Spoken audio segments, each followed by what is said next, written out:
Je sais pas vous, mais perso, je trouve ça fascinant de voir le travail qu'il y a derrière un simple face caméra comme celui-ci sur YouTube. J'aime trop regarder ce genre de vidéos parce que ça me donne pas mal d'inspi pour savoir comment moi aussi je pourrais gérer mes lumières, mon son, les caméras, etc. Et c'est exactement pour cette raison que j'ai voulu tourner cette vidéo pour vous montrer un peu le setup que j'utilise et vous montrer comment j'ai fait pour avoir ce genre de rendu. Avant toute chose, avant de vous montrer un peu tout le setup, je voulais commencer par quelque chose de très important, à savoir vous dire que vous n'avez absolument pas besoin de tout ce matos pour faire des belles vidéos. La pire erreur que vous puissiez faire, c'est d'attendre d'avoir du bon matos pour faire des vidéos. Aujourd'hui, ça fait 8 ans que je suis dans le métier, donc je me dois d'avoir du matos plus ou moins haut de gamme, mais croyez-moi, je suis parti de zéro. Donc je voulais juste vous le dire, vous n'avez pas besoin de tout ce matos pour commencer votre activité, pour lancer votre chaîne YouTube. Faites avec ce que vous avez, concentrez-vous un peu sur le contenu plutôt que la forme. C'est vraiment ça le plus important. Alors au niveau des contraintes dans cette salle, pour trouver un angle intéressant pour tourner des vidéos YouTube, c'est assez compliqué parce que mon studio il est assez petit, je crois qu'il doit faire environ 12 mètres carrés, c'est la taille d'une chambre basique. Et ce que je cherche en priorité, c'est d'avoir un maximum de profondeur dans mon plan. Ce que j'essaye un maximum d'éviter, c'est d'être collé à un mur parce que ça crée aucune profondeur, on n'arrive pas à jouer avec le flou d'arrière-plan et tout simplement, je trouve que les plans sont pas intéressants. Donc dans mon cas, juste ici, c'est pour ça que j'ai mis tout mon setup lumière, caméra, son dans un coin et j'ai aussi volontairement shooté en diagonale, donc vous voyez que là je suis pas contre un mur, j'ai vraiment shooté en diagonale pour pouvoir créer encore plus cette profondeur. Allez, on va commencer par le setup lumière, donc je vais prendre un autre boîtier pour vous montrer un petit peu les petits micro-cravates. Voici ce que je vois quand je tourne mes vidéos YouTube. Donc juste ici, on a l'impression que c'est un miroir, mais c'est un prompteur qui me sert de temps en temps. Il me sert pas tout le temps, mais du coup c'est pour ça qu'il y a un petit miroir. La caméra est à l'intérieur. Donc voici un peu le setup que je vois. Donc au niveau des lumières, comme vous pouvez le voir, c'est ma key light, c'est la lumière principale. Alors vous allez voir, pour les lumières, je suis passé maintenant chez Nanlite. Ça faisait un moment que je voulais essayer leurs produits. Ça fait quelques semaines que je les utilise. Donc pour ma key light, je suis passé sur la Nanlite Forza 300B2, donc qui est sortie récemment. L'avantage de cette lumière, c'est qu'on va forcément pouvoir changer la température. Donc je peux l'adapter un peu à mon environnement, la rendre plus chaude, la rendre plus froide. C'est une lumière qui a beaucoup de patates, donc de mon côté, j'aurai jamais de problème de manque d'intensité. Ah oui, et gros avantage de cette lumière, c'est que maintenant, on va pouvoir ajuster les verts et les magentas. Donc ça, c'est une nouvelle option qui existe que sur cette version 2. Et ça va vous permettre d'adapter un petit peu les nuances par rapport aux autres éclairages que vous avez dans la salle. C'est-à-dire que maintenant, on va pouvoir non seulement changer la température de la couleur, mais aussi les verts et les magentas. Donc ça, c'est pour ma lumière principale. Et sur cette lumière, j'ai mis une énorme softbox, donc en 90, la softbox parabolique 90. De chez Nanlite, elle est énorme, donc ça prend beaucoup de place dans le studio. C'est aussi pour ça que j'ai dû mettre tout le setup un peu dans un angle, parce que sinon ça prend vraiment toute la place. Donc vous voyez ma lumière principale qui va m'éclairer tout le côté gauche du visage, que j'ai placé environ à 45 degrés sur ma gauche. Donc c'est important de placer la lumière principale sur un côté pour ajouter un peu de relief sur le visage. Il ne faut pas la placer pile en face de vous, mais ça c'est une règle connue. Et c'est aussi pour ça que j'ai dû rajouter une fill light. Cette lumière va me permettre de pouvoir rehausser un peu les ombres qu'il y a sur le côté droit de mon visage. Si j'avais pas cette lumière, ça aurait créé un gros déséquilibre à mon avis dans le plan. Donc ça me permet de pouvoir rehausser les ombres. Et cette lumière, c'est la Forza 60B2, là encore, donc c'est la deuxième édition. Cette lumière est aussi sortie cette année, il me semble. Ce que j'aime beaucoup sur cette lumière, c'est qu'on peut rajouter une poignée. Donc là, j'ai rajouté la poignée avec deux batteries derrière. Bon, en l'occurrence, là, je vais rebrancher sur le secteur en même temps pour éviter justement d'utiliser ces petites batteries. Mais du coup, on va pouvoir... Je vais vous montrer. Je peux prendre les lumières avec la petite poignée juste ici et me balader avec la lumière, du coup qui sera allumée parce qu'elle est sur batterie. Et je peux me balader avec ça, je peux aller dehors, je peux aller où je veux. C'est hyper pratique si vous avez un assistant qui peut vous tenir la lumière. C'est hyper confortable d'avoir une petite lumière qu'on peut prendre avec nous partout. On a la petite poignée, donc voilà. J'aime beaucoup cette petite lumière. Je sais pas si vous vous rendez compte, mais elle est vraiment beaucoup plus petite que la 300B qu'il y a là-bas. Elle est très légère aussi, donc voilà. Je me sers de ça pour ma fill light. Et donc ça, c'est les deux lumières que j'ai devant moi. Et il reste une troisième lumière qui est juste derrière moi.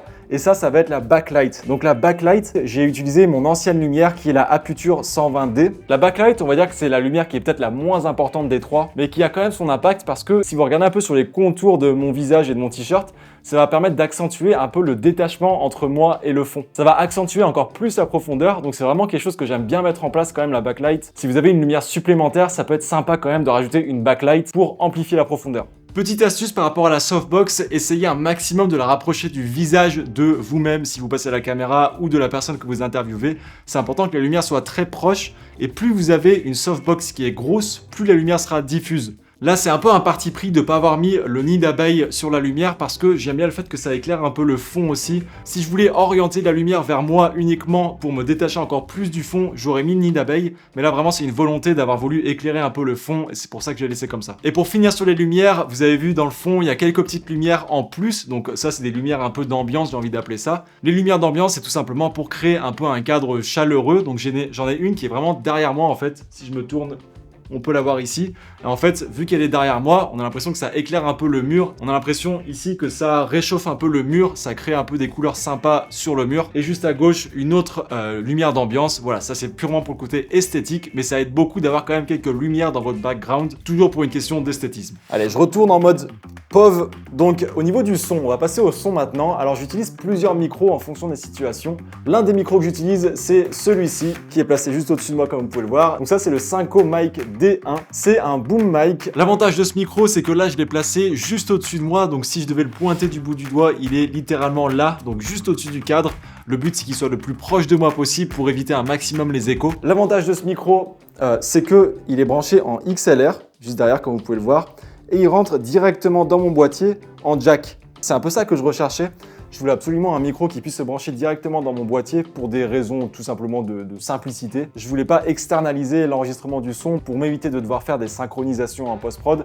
Je voulais que tout soit enregistré par mon boîtier, notamment pour YouTube. Alors certes, on capte peut-être un peu moins d'informations que si on avait enregistré directement en XLR avec un enregistreur externe, mais clairement pour YouTube, ça me suffit amplement de pouvoir rentrer en jack. Je peux quand même bidouiller un peu mon son en post-prod et ça fait largement le boulot. Je vous l'ai pas dit, mais vous allez retrouver tous les liens de tout ce dont je vais vous parler aujourd'hui dans la description. En parlant de ça, merci énormément à tous ceux qui passent par ces liens parce que ce sont des liens affiliés et c'est en partie grâce à ça que j'arrive à continuer à faire ces vidéos YouTube, donc merci énormément. Un autre micro que j'utilise pour faire mes vidéos YouTube, c'est celui-ci. Donc ça, c'est le Shure MV7X que j'ai acheté récemment, c'est le petit dernier d'ailleurs, que j'ai mis sur un bras articulé.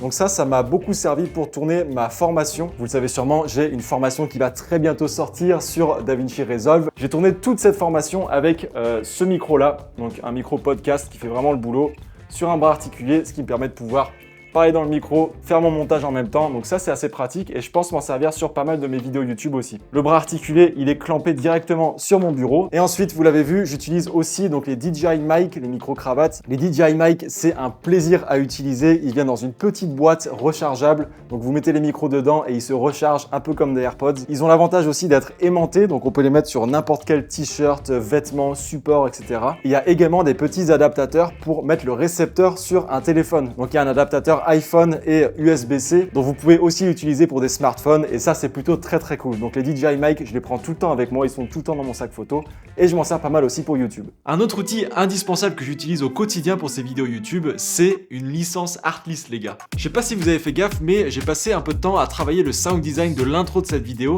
J'ai mis pas mal d'effets sonores pour donner vie à toutes les actions que je faisais. Tous ces SFX ont été rajoutés en post-prod et je les ai tous trouvés sur Artlist. Ensuite, j'ai rajouté un petit riser par-dessus pour amplifier tout ça et rajouter un peu de suspense. Les musiques sur Artlist sont conçues pour créer des émotions.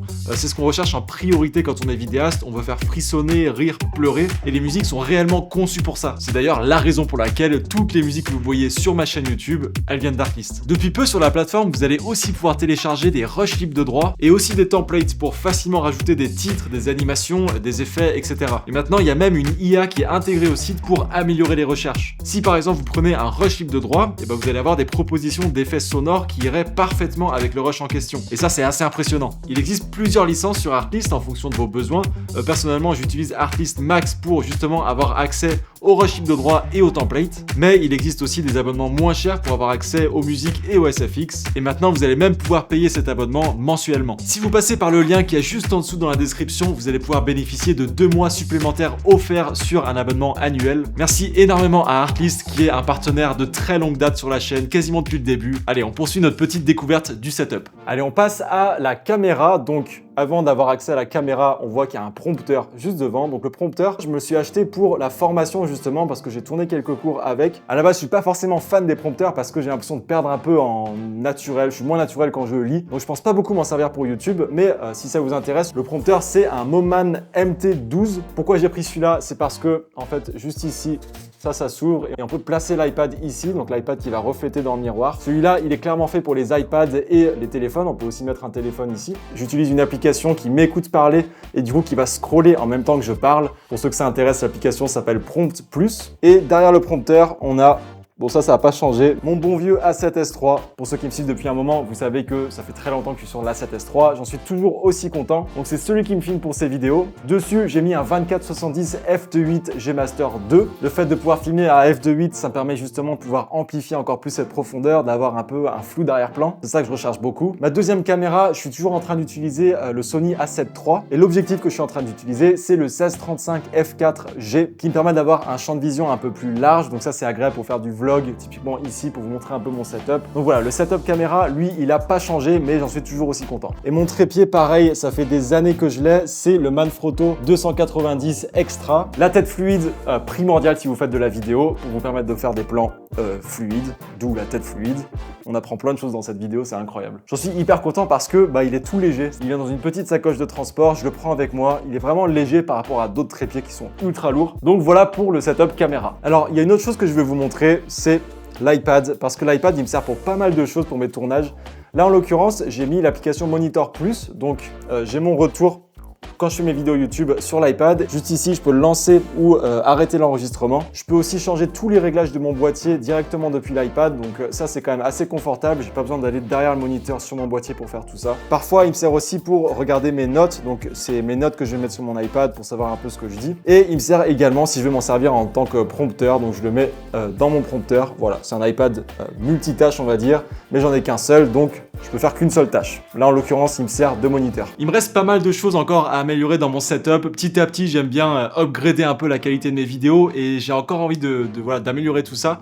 Je pense que ce que je vais faire très prochainement, c'est investir dans des panneaux acoustiques parce que pour l'instant, si je prends mon autre caméra, vous voyez que là, j'ai mis 6 pauvres panneaux acoustiques, 3 de chaque côté, mais clairement, ça fait pas une grande différence. Donc, j'aimerais bien investir dans des gros panneaux acoustiques qui vont prendre plus ou moins tout le plafond et je vais aussi remplir pas mal les murs. J'aimerais bien éviter un maximum d'avoir des échos. Ce que je fais actuellement pour mes vidéos YouTube, notamment celle-ci, c'est que le son, je le bidouille un peu en post-prod pour enlever un peu l'écho. Ça aide aussi d'avoir beaucoup de choses un peu dans le studio. Là, j'ai des grosses lumières qui prennent de la place. J'ai mis un petit tapis en dessous. Tout ça, ça aide à absorber un peu le son et à éviter les échos. Mais j'aimerais bien pousser encore plus un peu le travail sur les panneaux acoustiques et rendre l'endroit vraiment adapté pour tourner ces vidéos YouTube. Donc voilà les potes pour mon setup. J'espère que ça pourra vous donner des idées pour vous aussi améliorer vos interviews ou vos vidéos YouTube, vos face caméra, etc. Avant de vous quitter, je balance l'info. Je vais devoir faire une mini pause des vidéos sur YouTube parce que, on en a parlé rapidement tout à l'heure, je vais très bientôt lancer la formation DaVinci. Ça fait 4 ou 5 mois que je bosse dessus à temps plein quasiment. Elle est quasiment prête et ça va sortir normalement début octobre. Je reviendrai très vite, j'ai trop hâte que la formation sorte. Je pense qu'elle va vous plaire parce que clairement c'est le projet pro sur lequel j'ai passé le plus de temps depuis le début de ma carrière. Bref, ça arrive très vite. Merci beaucoup d'avoir suivi cette vidéo jusqu'ici. J'espère que vous avez passé un bon été d'ailleurs. Je suis mal poli. Je vous ai pas demandé comment s'est passé votre été. J'espère que vous avez pu profiter, que vous avez pu vous reposer, faire des belles images aussi parce que ça c'est important. Moi je vous dis à très bientôt les potes, prenez soin de vous. Ciao ciao.